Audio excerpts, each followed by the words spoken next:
Mes chers compatriotes, notre pays est en train d'être détruit sous nos yeux. Il est impératif d'agir sans tarder pour empêcher l'irréparable, à savoir la balkanisation du Congo. Une menace imminente qui met en péril notre souveraineté.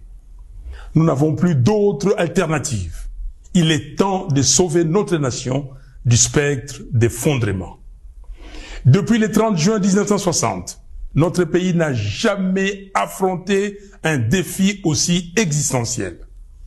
La guerre qui ravage actuellement notre territoire menace l'unité de notre nation.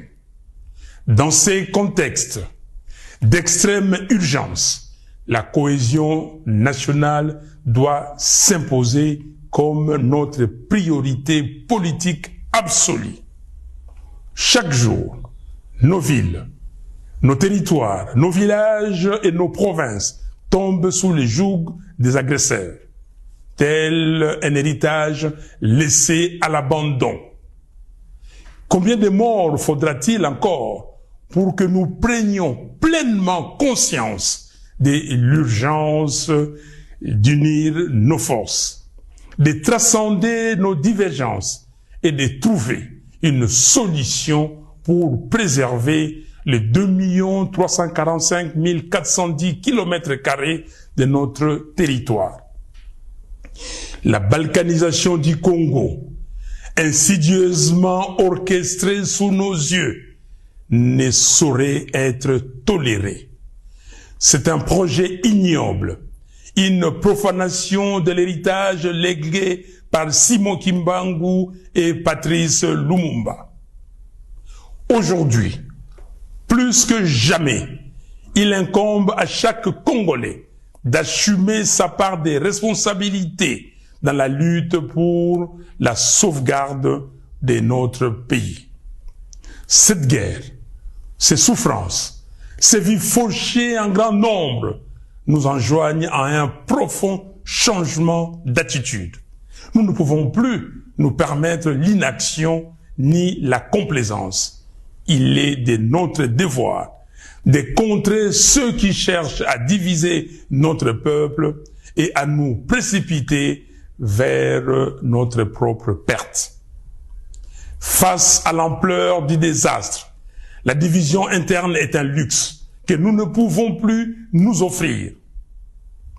L'initiative congolo-congolaise, que nous qualifions de processus de Kinshasa, proposée par la CENCO et l'ECC, constitue une opportunité historique pour mettre fin à la guerre et reconstruire notre pays. Ce projet ne se limite pas à un simple appel à la paix. Il incarne une profonde refonte de notre approche politique, une véritable révolution dans notre manière de vivre ensemble. Je lance donc un appel ferme à tous les Congolais, quelles que soient leurs appartenances, à se rallier à cette dynamique de réconciliation et de cohésion nationale. L'heure est à la responsabilité individuelle et collective. Il est temps d'agir pour sauver notre pays. J'exhorte Corneille Nangaa à déposer les armes, à faire prévaloir l'intérêt supérieur de la nation, en pensant à l'intégrité de notre territoire national et surtout à reconnaître les droits inaliénables à la vie de ses frères et sœurs. J'en appelle à Joseph Kabila afin qu'il se remémore tout ce que le Congo lui a donné et qu'il s'engage résolument en faveur de la paix. J'invite Félix Tshisekedi à mesurer l'ampleur du désastre qui accable notre pays et à soutenir sans réserve l'initiative des évêques de la CENCO et des pasteurs de l'ECC. J'encourage enfin l'ensemble des responsables religieux à s'unir derrière ces processus salvateurs pour notre nation. C'est une catharsis.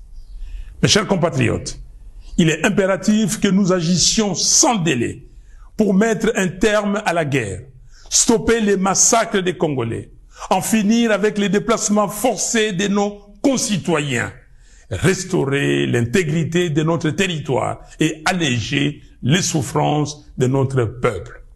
Il est temps de replacer notre nation sur la voie du développement, du progrès et de la dignité. Que Dieu bénisse le Congo et son vaillant peuple. Je vous remercie.